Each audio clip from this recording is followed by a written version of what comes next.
Hey Frank, Godzilla Island here, back again with a Kamen Rider Zero-One Issue 3 review.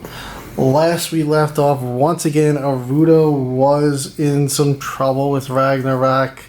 The building at the Hidden Intelligence headquarters had exploded with Aruto and Izu smack in the middle of that explosion while fighting Ragnarok and a bunch of Raug human gears. Let's see where they're at now with issue 3. This series so far has been a great fun read, awesome art. Really enjoying the cyberpunkish futuristic feel to it.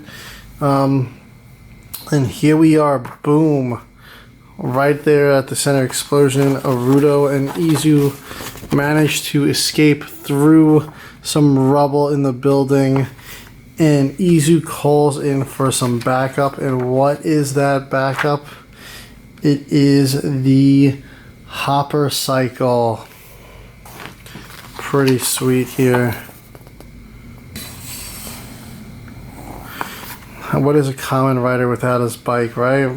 You can't. We went 3 issues with the first 2 issues with no bike, and we finally got it in the 3rd.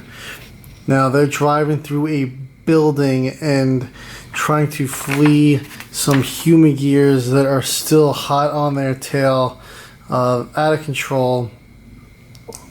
Izu tells Aruto, just hit it, gun it out the window, and keep on the gas. Don't hit the brakes when you land, keep rolling. They make this big jump. They land on a building across the street. The bike goes flying off into the city, down to the streets. And Yua and Isamu are really it's, what the hell is wrong with you? They're like, you just caused all this public damage. Now your building's exploded. And we cut back to inside the building, and all the higher ups in the building are kind of like, listen man, the Hidden Intelligence board members are not happy with you right now. And there's this dude over here, Shiesta VP Kukuzoa, he's the Human Gear assistant. Oh no, that's her. She's a Human Gear assistant. Jun Kazue is the vice president of the Hidden Intelligence. He's kind of not a fan of Aruto because Aruto kind of just inherited the company. He's been with the company longer. And these 2 Human Gears, Izu and her, Shista, don't hit it off very well. They don't like each other. So they're kind of like, you know what, the board's going to probably vote you out right now and you're going to get kicked back to the streets. So they're like, you should look for a new job, maybe a janitor or something. And Aruto tries to pull out another joke again. He goes, I don't get why bakers aren't wealthier. Why? Because they make so much dough. His jokes really are bad. He really is a failed comedian. They're like not even dad joke bad. They're just really bad. So Izu got some of Ragnarok cells, and some of the Human Gear cells that went rogue, and she noticed that there were all kind of answering to a transmission at some certain coordinates. So they decide that they're going to chase those coordinates, and it leads them all the way to Mount Fuji to a secret Hidden Intelligence lab.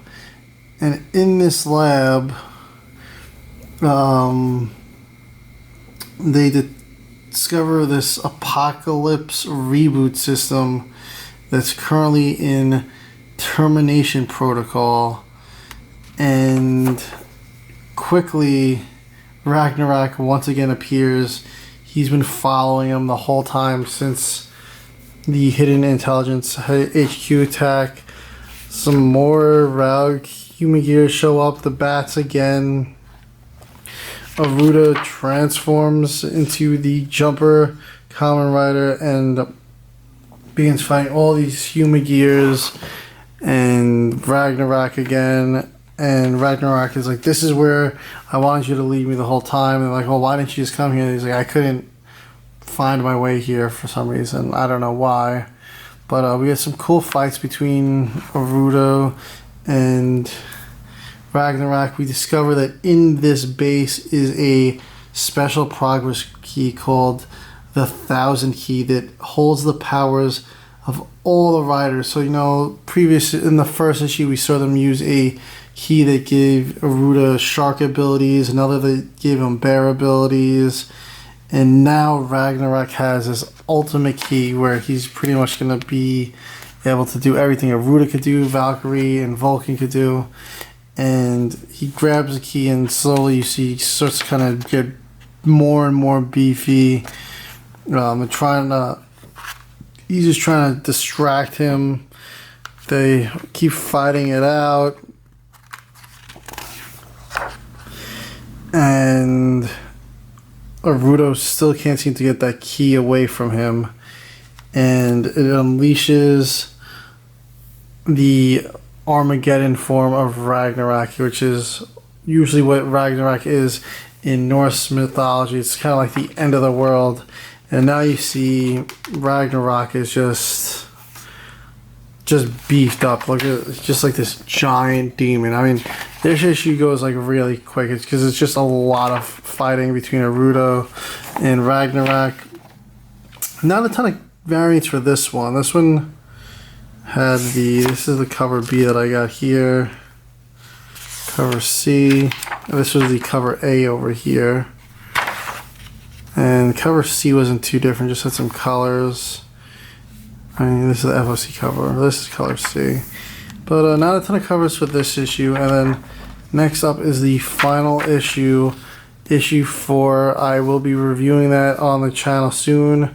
Ragnarok reaches his final form, Ragnarok Supreme. Can Arudo defeat him once and for all?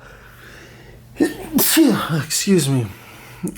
Looks like we're gonna get some cool like mech action here in the next issue. I have not read issue 4 yet. Hopefully I get to read that one tomorrow or sometime this week, and I could have that review up soon for you guys. But let me know what you think of this series so far.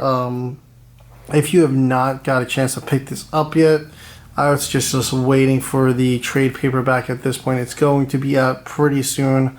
I will link that pre-order down below. So thanks for watching, and let me know what you think of the series so far.